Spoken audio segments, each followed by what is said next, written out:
Lihat sini, sudah? Saya mulai ya. Nah, ini saya harus selesaikan ini. Kita sepakat dulu sampai jam berapa kita? 11. Oh enggak, kalau Anda mau sampai jam 11 silakan saja. Saya setengah 10 selesai lah. Karena ini pembuka ya, pembuka. Ke depan kita akan lebih kompleks karena saya pengen ini dicoba sampai sepekan. Nanti akan melahirkan perubahan. Karena ke depan kita akan bicara tentang riba, tentang macam-macam ya. Itu perlu lebih fokus lagi. Ini yang dasar untuk sepekan dulu. Siap ini ya? Yuk kita mulai. 1. Rizki lewat ikhtiar atau usaha. Saya boleh teman-teman sekalian buka ini ya? Ini udah? Ya. Udah. 1 yang lewat usaha itu ikhtiar. Ya, buka Quran surah 39, Quran surah 53 ayat 39. An-Najm ayat 39. Wa allaysa lil insani illa ma sa'a. Wa allaysa lil insani illa ma sa'a. Wa allaysa lil insani, bahkan setiap manusia itu, awas, illa ma sa'a, akan mendapatkan rizki, akan mendapatkan hasil dari apa yang telah ia usahakan dengan sungguh-sungguh. Jadi kalau Anda ingin mendapatkan apapun, mau dapat pahala, dapat rizki, dapat ini, dapat itu, maka semua bergantung yang pertama pada tingkat kesungguhan usaha Anda. Usaha yang serius, yang sungguh-sungguh disebut dengan sa'a, yas'a, sa'yan. Sa'a, yas'a, sa'yan.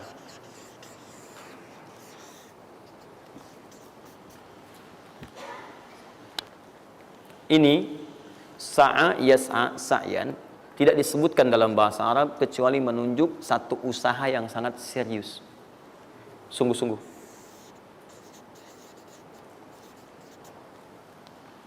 Di rizki yang pertama ini sifatnya kata Al-Quran, langsung Allah yang menyampaikan. Kalau Anda mau mendapatkan rizki itu, baik yang sifatnya materi, uang, rumah, mobil, pakaian, makanan dan sebagainya, maka Anda mesti serius usaha. Usaha yang serius.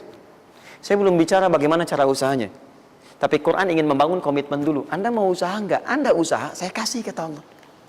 Jadi kalau Anda enggak usaha, enggak akan turun rezeki. Ya, enggak ada rezeki turun dengan cuman diam aja, enggak ada. Anda mesti usaha. Saat saya berada di Mesir, ada 2 mahasiswa itu saling, mereka paham Quran. Mereka diskusi ingin membuktikan kebenaran Quran. Yang satu cara berpikirnya benar, yang satu keliru. Yang satu berkata, Allah kan sudah jamin rezeki kita akan diberikan, ya kan? Sampai kita wafat sempurna rezeki. Jadi nggak nyari pun pasti dikasih. Cara berpikirnya seperti itu. Ini yang dipakai oleh orang liberal sekarang. Nah, maksudnya logika semacam ini. Yang satu lagi berkata, memang Allah kasih, cuman kita mesti usaha. Dia sebutkan beberapa ayatnya. Yang satu bertahan dengan pendapatnya, dia ingin buktikan, saya masuk nanti ke masjid. Kalau di Timur Tengah itu suka ada zawiyah, tempat-tempat khusus untuk ibadah. Dia masuk ke dalamnya, sembunyi di belakang meja. Nah, di masjid itu suka ada muhsinin, para donatur yang itikaf, kasih makan. Hari pertama semua dikasih, dia tidak, karena ngumpet. Karena perjanjiannya nggak boleh ada usaha apapun. Hari kedua dia masih ngumpet, nggak dikasih, semua dikasih yang ada. Hari ketiga sudah lapar sekali, sudah nggak tahan. Begitu udah dikasihkan, yang muhsinnya tanya, hal min akhar, ada lagi yang lain nggak? DKM jawab karena nggak tahu, kan ngumpet, nggak ada yang lain. Baik, kalau gitu saya kasih ke tempat lain. Karena beranjak mendengar suara itu, dia langsung kasih kode dengan berdaham. Kaget kan DKM. Begitu dibuka ada orang ngumpet di belakang meja, sudah kelaparan. Akhirnya dia ada orang satu lagi di sini, langsung dikasih bagiannya sampai dengan 3 bungkus. Begitu dikasihkan itu, teman yang kedua tadi yang mengatakan mesti ada usaha langsung mengejar pada teman yang bersembunyi. Dan dia katakan, kan saya bilang dari awal, rezeki itu mesti dicari walaupun dengan sama. Saya juga sama, Ustadz pemateri misalnya kan, begitu kehausan ya, dia kan, nah, misal panitia datang, macam-macam lah, misal. Enggak, itu contoh. Saya nggak biasa ceramah sambil minum, ya.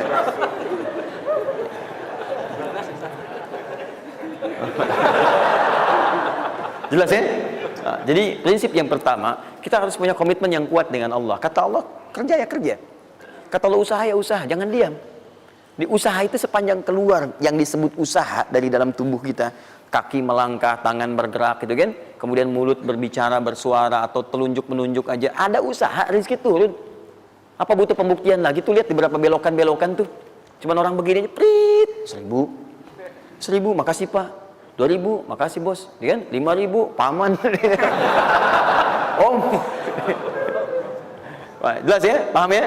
Nah, ini yang pertama, usaha yang serius. Nah, ini langsung dicontohkan oleh Allah. Bahkan kalau Anda serius, nah perhatikan, ini jejaknya langsung ditemukan dan diabadikan dalam Al-Quran. Ada beberapa tahapan yang mesti kita tahu. 1, 2, 3. Perhatikan cara keseriusan yang digambarkan dalam Al-Quran. Teman-teman, kalau saya sebutkan sa'ah dalam Al-Quran, mungkin agak banyak kita mencarinya, butuh energi. Tapi kalau saya ilustrasikan begini, antum insya Allah akan lebih cepat menemukan. Kalau kita haji atau umrah, kemudian ada ritual setelah tawaf, namanya apa? Sa'i. Apa itu sa'i? Tuh kan, lari-lari kecil. Kalau lari-lari besar, maraton. Kan sudah saya tuliskan di atas. Sa'i itu kan dari sini tulisannya. Ya. Dari mana sa'i itu?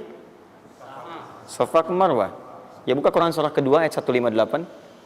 Paling kiri di pertengahan. Innas safa wal marwata min sya'airillah. Faman hajjal bait aw i'tamara fala junaha alaihi ay yattawafa bihima. Man tatawwa khairan innallaha syakirun alim. Lihat sini. Ibadah ini kenapa dinamakan dengan sa'i? Dan sementara orang sekarang agak kurang tepat menerjemahkan dengan lari-lari kecil. Dalam bahasa Arab lari kecil bukan sa'i. Dalam bahasa Arab lari-lari kecil itu bukan sa'i. Ingat baik-baik kalimat ini. Kenapa dinamakan dengan sa'i? Karena di tempat ini pernah ada satu sosok yang sangat bersungguh-sungguh untuk berusaha. Sangat serius. Untuk mendapatkan rizki dari Allah Subhanahu wa ta'ala. Sosok ini datang, diantarkan oleh suaminya. Kemudian ketika diantarkan, ternyata ini yang paling menarik. Ini yang saya berikan 3 panah ini. Diabadikan kisah ini di Quran surah ke-14 ayat ke-37. Pertama diantarkan. Ya, begitu tiba suami istrinya dengan anak yang baru lahir, tiba-tiba langsung bermohon kepada Allah. Perhatikan, bukankah Allah pemilik rezeki? Masih ingat tadi teori di awal? Pusat rezeki ada di mana? Baik. Nah, ini teman-teman sekalian, kaidah yang pertama. Kalau antum ingin berikhtiar berusaha, maka hal yang pertama dilakukan adalah mendekat dulu kepada pemiliknya. Mohon minta kemudahan, minta petunjuk, minta kenyamanan, minta keberkahan. Itulah sebabnya sebelum kita berangkat, kita sholat dulu. Sholat subuh, sholat fajar, menghadap, usahakan. Makanya Nabi setelah selesai sholat, selalu minta kepada Allah diberikan petunjuk mendapatkan rezeki. Ya, yang di Ibnu Majah nomor hadis 925 itu, Allahumma inni as'aluka ilman nafi'a wa rizqan thayyiba wa amalan mutaqabbala. Minta. Kalau dalam bahasa kita, ya Allah berikan saya hal yang bermanfaat, ilmu bermanfaat dan rezeki terbaik di hari ini. Minta. Nah, begitu sampai beliau bermohon pada Allah, Rabbana inni askantu min dzurriyyati biwadin ghairi dzi zar'in inda baitikal muhram. Perhatikan ya. Ya Allah, saya bermohon kepadamu, Engkau yang merawat kami, memerhatikan kami, memberikan rezeki kepada kami. Sifat rububiyah yang disebutkan namanya Rabb. Begitu meminta kepada Allah, ya Allah sekarang saya diperintahkan olehmu sebagai tawadu. Nabi Ibrahim mengatakan, saya menempatkan sebagian keturunan saya, istri saya, anak saya di satu tempat yang sangat gersang. Enak bayang nggak? Tempatnya gersang, gunung-gunungnya itu, batu-batunya itu rapat luar biasa, kerasnya luar biasa, dan nggak ditemukan sumber air di situ. Artinya ini kondisi yang paling dalam lah, ya. Kondisi yang paling sulit didapatkan. Jadi selevel tumbuhan pun nggak ada. Jadi saya mau katakan begini, lihat ya. Anda pergi ke satu tempat, Anda berusaha tuh masih ada, Google-nya ada, bangunannya ada, kendaraan ada, modal ada, tinggal kelihatan semuanya jadi aktiva semua tuh. Tinggal kita olah aja. Ada orang yang pernah mendatangi tempat yang semuanya nggak ada bahan-bahannya. Bayang ya? Kosong. Tuh, saya pernah satu kali waktu ada krisis itu, beberapa ke belakang, itu semua showroom macam-macam itu pada jatuh. Dan saya diundang ke Hyundai untuk ngasih motivasi, ngasih training. Pertama kali saya dibawa itu, teman-teman sekalian, saya dibawa ke showroom mereka, selapangan tuh, isinya mobil semua. Mobil, apa perkataan pertamanya? Kata manajernya, Ustaz, itu biasanya kami kosong nih. Sekarang banyak seperti ini katanya. Mohon nanti diberikan gambaran seperti apa kami mesti semangat macamnya. Saya bilang, Pak, Bapak itu luar biasa ya. Tahu nggak Pak, orang yang pertama kali menemukan mobil, jangankan mobil begininya, bahannya aja susah nyarinya. Masuk kemudian ke showroom aja nggak ada, Di belakang rumahnya cuma otak-atik dari bahan macam-macam, jadi yang sederhana. Ya dari situ aja jadi mobil. Bapak sekarang udah ada mobilnya, tinggal dipasarin aja. Nah sekarang banyak orang banyak mengeluh. Nabi Ibrahim dulu cuma bawa istrinya ke tempat yang gersang luar biasa, nggak ada potensi apa-apa, materinya kosong, itu gersang, tumbuhan nggak tumbuh. Apa yang terjadi? Begitu sampai di situ, satu kalimat ketika meninggalkan Ibrahim istrinya Sayyidah Hajar dengan anaknya Ismail alaihissalam, maka pertanyaan pertama dalam satu riwayat, ahadza min amrillah, apakah semua ini ketetapan Allah? Maka dijawab bala. Perhatikan prinsipnya, selama ini ketetapan Allah, maka Allah tidak akan menyia-nyiakan saya. Dan rizki telah Allah tetapkan kepada kita, maka Allah tidak akan pernah menyia-nyiakan kita. Paham ya? Jadi kalau Anda ditempatkan di kondisi apapun, bahkan mulai belum bekerja, baru lulus kuliah, bahkan mulai baru membuat satu bisnis misalnya, atau macam-macam halnya, ingat, ada yang lebih buruk kondisinya daripada Anda, yang semua bahannya bahkan belum didapatkan. Dan dia yakin dengan Allah. Sepanjang Anda punya Allah, maka semua akan mudah bagi Anda. Ini prinsip yang pertama. Jelas ya? Nah, kalau sudah paham sampai sini, belum berhenti karena ada komitmen untuk usaha. Apa usahanya? Maka Ismail menangis satu saat dan Allah tetapkan ASInya nggak keluar dari ibunya. Begitu tidak keluar, nah anak ini kan pasti bergejolak. Tangan bergerak, kaki bergerak, disimpan di bawah. Saat bergerak itu kakinya menghunjam ke tanah, tangan bergerak, nggak keluar apapun. Ibunya ini yang menempuh usaha yang sangat serius untuk mencari. Dia tahu kalau cuma diam nggak akan datang. Maka ibunya menerapkan satu ketentuan pertama yang nanti diabadikan dalam Al-Quran, yaitu teori rizki dengan ikhtiar, mencari cara yang serius. Nah, cuma apa yang akan kita keluarkan saat ini terlepas dari usaha apapun yang Anda kerjakan saat ini. Tapi teori dasarnya adalah ketika Anda menempuh usaha yang serius ini, ada beberapa tahapan yang mesti Anda lalui. Persoalannya, waktu saya sudah habis 9:30. Nah, saya mau minta sedikit aja, boleh nggak saya tambah 5-10 menit? Alhamdulillah. Nah, satu, saya agak cepat ya, saya agak cepat. Satu, ya. Yang pertama beliau lakukan, beliau kemudian mencari itu dengan semangat, naik ke satu bukit. Naik, bukit apa namanya? Kapan bukit itu dinamai dengan Sofa? Ini persoalannya. Belakangan kan? Belakangan, setelah itu bukit Sofa. Dari mana munculnya Sofa? Sofa itu kan kalau kita gali dari akar katanya, ya berasal dari kata tasfiyah.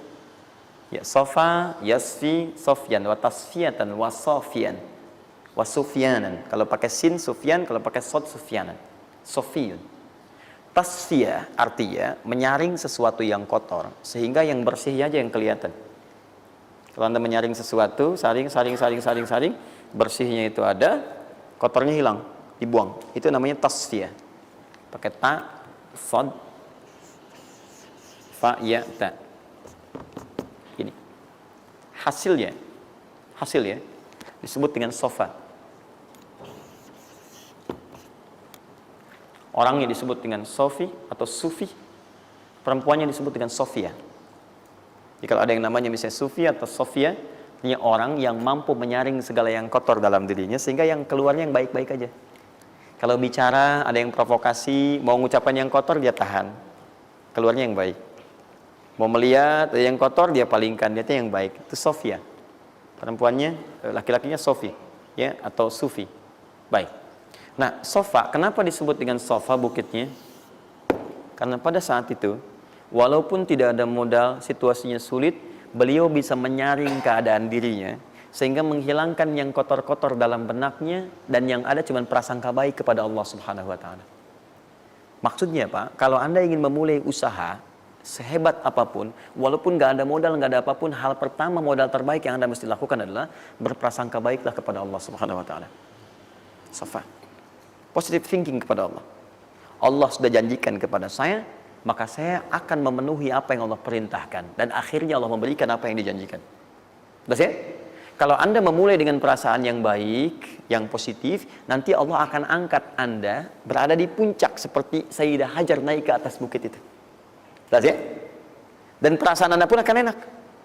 Tapi kalau belum apa-apa Anda sudah negative thinking kepada Allah, maka mohon maaf, jangankan rizkinya, maka usaha Anda pun tidak akan maksimal, effortnya akan sangat kurang. Anda baru mau ke kantor, terus tiba-tiba melihat mendung, ya, terus orang udah mulai macet, terus negatif muncul di situ, ya mendung, macet. Terus apakah dengan mengatakan ya mendung dan macet, kemudian macet itu akan terurai? Mendung itu akan sirna? Tidak. Sampai Anda bikin status pun nggak akan pernah kelar. Ceklik, hari ini Bekasi macet. Terus Anda ngapain? Jadi kalau Anda mau mengawali sesuatu, maka positive thinking kepada Allah. Bismillah. Allah yang bikin mendung, Allah yang bikin terang. Nggak ada bedanya. Bismillah, saya diperintahkan, saya jalan. Tak bisa, kemudian saya coba cari alternatif. Macam Anda usaha. Paham ya? Nah, kemudian, bukankah seseorang berusaha itu ingin mendapatkan sesuatu? Puncak hal yang diinginkan, yang diharapkan itu bentuknya rizki. Tapi sifat ingin mendapatkan sesuatu, puncaknya disebut dengan marwah namanya. Sesuatu yang sangat diharap, diinginkan, marwah. Perhatikan baik-baik. Ya. Saya mau tanya begini, dari sofa ke marwah. Berusaha dengan serius Sayyidah Hajar. Lihat sini. Sofa itu kan di atas kan? Terus turun kan? Turun, tahan sini. Begitu ke sini, ngelihat ada peluang di sini. Terlihat seperti ada oase. Maka dipercepat jalannya. Makanya di sini sekarang ada tanda lampu hijau. Ya, begitu nyampe sini untuk laki-laki lari-lari kecil. Perempuan jalan cepat. Ini karena ibadah yang disebut dengan sa'i sering diartikan dengan lari-lari kecil. Ini berlari ini teman-teman, jalan cepat ibu. Ini sesungguhnya awalnya ini melihat di sini seperti peluang ada oase di sini di marwah. Banyak air. Maka dipercepat jalannya. Sampai di batas ini ragu lagi. Betul nggak ya? Apa cuma fata morgana? Tapi yang paling dahsyat adalah dia memastikan dengan ikhtiarnya. Saya mesti pastikan dulu, jangan menduga-duga. Dikejar sampai ke atas. Begitu kepastiannya tidak ada sama sekali. Ternyata fata morgana saja. Dari sini balik lagi, mungkin di sini ada. Ya, balik lagi ke tempat tadi, balik dilihat sini kayak ada betul di sini. Balik nyampe sini fata morgana. Bola balik sampai dengan 7 kali. Ya, dari sini ke sini 1. Sini ke sini 2. Ini 3, 4, 5, 6, 7. Ingat, sofa selalu genap, marwah selalu ganjil. Kalau Anda umrah, kemudian tiba-tiba Anda merasa berakhir selesai, tapi posisi Anda di sofa kemungkinan cuma 2. Kalau bukan Anda kurang baru 6 kali, atau Anda terlampau soleh 8 kali. Pasti di sini. Nah, apa hikmahnya? Proses ini disebut dengan sa'i. Perhatikan baik-baik. Tahan, fokus. Ketika Anda berusaha teman-teman, maka mulailah dengan berpositive thinking kepada Allah. Tapi ingat, usaha Anda tidak akan selamanya ada di atas. Mungkin suatu saat akan turun. Kan? Mungkin Anda ada di puncak. Mungkin suatu saat Anda turun. Mungkin kadang ada di puncak. Kadang stabil aja. Tapi kalau Anda melihat peluang, cepat kejar selama peluang itu baik.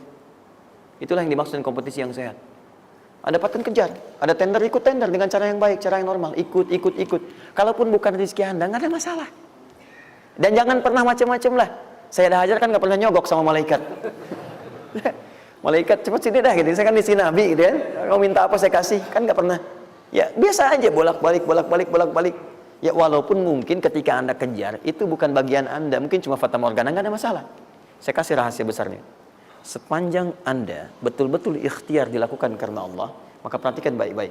Kadang-kadang Allah seakan menunda apa yang menjadi hak Anda, bukan ingin menunda dan membiarkan Anda tidak mendapatkan sesuatu, tapi ingin memberikan semua nikmat secara sempurna. Karena di atas itu ada nikmat pahala, ada nikmat doa, ada nikmat istighfar, ada nikmat usaha, dan nikmat hasil yang tiada terputus. Tidak terputus. Lihat sini. Kalau antum sehari berusaha, nggak dapat apa-apa. Memang, mohon maaf, hasilnya belum dapat diraih, belum dilihat tuh. Tapi bukankah pada saat itu doa antum akan bertambah? Bukankah malamnya salatnya nambah? Tahajud. Bukankah di situ kadang-kadang kita istighfar, ya Allah. Teman-teman, bukankah istighfar menggugurkan dosa? Bukankah berdoa menambah harapan, mengakumulasikan sesuatu? Bukankah tahajud menambah pahala lagi? Kadang-kadang yang diinginkan oleh Allah pertama kali bukan dunia dulu. Ketika Allah mencintai seorang hamba, dia akan berikan pahala akhirat dulu. Karena dunia itu sifatnya sementara. Hei fulan, kamu kemana aja? Kemarin kamu jauh dari saya, baru sekarang kamu pikir dekat dengan saya. Saya nggak pengen kasih dunia dulu, dunia itu kecil. Kalaupun di seekor sayap samuk sebelahnya, sebelah sayap nyamuk ada dunia itu ada nilainya, saya kasih buat kamu deh, nggak ada nilainya. Ya, karena itu saya ingin kamu akhirat sempurna dulu. Saya ampuni dulu dosa-dosa kamu yang kemarin. Begitu sudah diampuni, hari kedua istighfar lagi diampuni, saya kasih pahala yang banyak. Begitu pahala udah dapat, dosa udah diampuni, baru dunia diakumulasikan. Karena hukum dunia itu, kalau antum usaha akan terus diberikan. Jadi nggak ada yang nggak dikasih. Jadi kalau antum sehari bekerja ini, kelihatannya nggak dapat apa-apa. Bukan nggak dapat apa-apa, disimpan untuk diakumulasikan. Nanti dosa antum tuh udah hilang, amalan udah banyak, antum dapat banyak. Kadang-kadang nggak sadar kalau saat dapat banyak itu sebetulnya itu hasil usaha antum sebelumnya. Itu teorinya begitu. Ya, jadi nggak ada yang nggak dapat apa-apa. Semua akan dinilai. Sepanjang antum bergerak dikasih, dan antum buktinya hidup juga. Sampai ke hari itu kan masih hidup, bisa makan juga di hari itu, bisa beraktivitas juga, sehat juga dan sebagainya. Belum dapat apa. Makanya kata Nabi, yang hari itu ada makanan, dia orang kaya sebetulnya. Kalau besok masih ada lagi, kaya banget. Antum sampai sebulan masih ada cadangan. Ini kenapa kita mesti berkeluh kesah? Dan belum tentu hidup juga sampai besok. Yang tuh mau ngumpulin apa? Nah, maka prinsip yang terbaik adalah ketika antum berikhtiar, ikhtiar usaha yang maksimal. Tapi jangan khawatir kalau antum kerja sehari nggak dapat, 2 hari belum ada usaha. Jangan khawatir teman-teman sekalian. Rumusnya mengatakan semua ketika badan bergerak maka rezeki dituliskan untuk keluar. Tapi kadang-kadang ada yang Allah inginkan lebih besar dari apa yang Anda harapkan. Apa yang Allah harapkan ikutkan ke situ, maka Anda akan mendapatkan akumulasi bagiannya. Itu yang dilakukan oleh Sayyidah Hajar. Begitu beliau kemudian naik ke Marwah, nggak dapat, naik ke Safa nggak dapat. Apa pernah tertuliskan dalam riwayat sedikit aja Sayyidah Hajar mengeluh? Tunjukkan kepada saya kitab mana yang pernah menunjukkan riwayat ketika bolak-balik itu kemudian Sayyidah Hajar berkata, ya Allah, saya kan istri Nabi, saya kesini memenuhi perintahmu ya Allah. Ini udah capek, kenapa belum turun juga? Pernah nggak? Kedua, ketiga, keempat, kelima sampai ke yang ketujuh, begitu sampai di Marwah, baru kemudian diakumulasikanlah itu. Apa yang terjadi? Ibunya yang usaha bolak-balik. Airnya keluar dari mana? Anaknya, kakinya kemudian menghentak lagi. Tiba-tiba keluar air dari situ. Pertanyaan saya, ibu yang lebih tahu di belakang. Kan kalau anak itu sedang haus, pasti tangan kakinya bergerak kan? Kenapa saat pertama disimpan bergerak, airnya keluar? Sudah 7 kali bolak-balik, baru air keluar. Silakan lihat riwayatnya. Pada hentakan itu, ketika 7 kali ibunya bolak-balik, malaikat mengepakkan sayapnya. Itu yang menghantam air dan keluar air. Malaikat yang ditugaskan Allah memberikan rezeki namanya Mikail. Itu ada di Quran surah kedua ayat ke-98. Ya, man kana aduwwan lillahi wa malaikati wa rusuli wa jibril wa mikail. Mikail. Di antara tugas Mikail oleh Allah ditugaskan untuk memberikan rezeki. Yang paling menarik, perhatikan baik-baik. Begitu airnya keluar, ibunya sedang di Marwah, sedang berdoa nih. Makanya kalau sa'i di sofa ngadep ke kiblat berdoa dulu, ke Marwah ngadep ke kiblat berdoa dulu. Begitu sedang berdoa nyampe ke Marwah yang ke-7, anaknya lebih kencang menangisnya. Ibunya mendengar suara nggak biasa, dikejar ke sini. Begitu kejar ada air. Apa kata ibunya? Lihat kalimatnya. Zam, zam, zam, zam. Ibunya tidak mengatakan ijma, tapi zam, zam, zam, zam. Zam itu artinya kumpul jangan berhenti, kumpul jangan berhenti, kumpul jangan berhenti. Sampai sekarang air itu tidak pernah berhenti. Perhatikan bagaimana akumulasi pekerjaan seorang ibu yang sangat serius menghasilkan rezeki bukan hanya untuk dirinya, untuk anaknya, cucunya, cicitnya, dan berganti generasi sampai kita sekarang. Kita aja ke zaman Nabi Muhammad, itu teman-teman sudah lewat 15 abad. Nabi Muhammad ke Nabi Ismail 29 generasi. Satu generasi bisa ribuan tahun. Nabi Muhammad ke Nabi Musa aja 2000 tahun, ke Nabi Isa 600 tahun. Sekarang ke Nabi Ismail 29 generasi. Muhammad bin Abdullah bin Abdul Muttalib bin Hashim bin Abdul Manaf bin Qusay bin Murrah bin Kilab bin Ka'ab bin Ghalib bin Fihir bin Malik bin Nadar bin Kinana bin Khuzaimah bin Mudrika bin Ilyas alaihissalam bin Nizar bin Mudar bin Ma'ad bin Adnan bin Adi bin Adri ya bin Muqawwam bin Nahur bin Tari bin Ya'rub bin Yasib bin Nabit bin Ismail alaihissalam. 29 generasi. Yang bisa mengulang 29 ini saya bebaskan paspornya untuk menghafal Quran di pekan depan. Silakan. Boleh, silakan. Tapi kalau salah satu tambah 1 ayat. Jelas? Terakumulasi, maka boleh jadi kita berusaha bekerja sehari belum dapat, 2 hari dagang belum dapat, tenang. Begitu antum 3 hari, tiba-tiba dagangan diborong habis. Itu sebetulnya usaha antum yang sebelumnya. Tapi antum dapat bonus ampunan dosa, pahala, macam-macam. Maka jangan mengeluh. Dan jangan pernah antum sekali-kali, awas ya, awas, mengeluarkan kata-kata yang seakan-akan Allah menghentikan rezeki antum. Maka disitulah kesulitan paling sulit akan antum awali. Ya Allah, apa engkau nggak sayang dengan saya? Saya perlu usaha apa lagi? Kenapa belum diberikan juga? Dan sebagainya. itu kadang-kadang membuat seseorang kalau sudah kehilangan arah seperti itu sampai meninggalkan agamanya, itu yang paling fatal.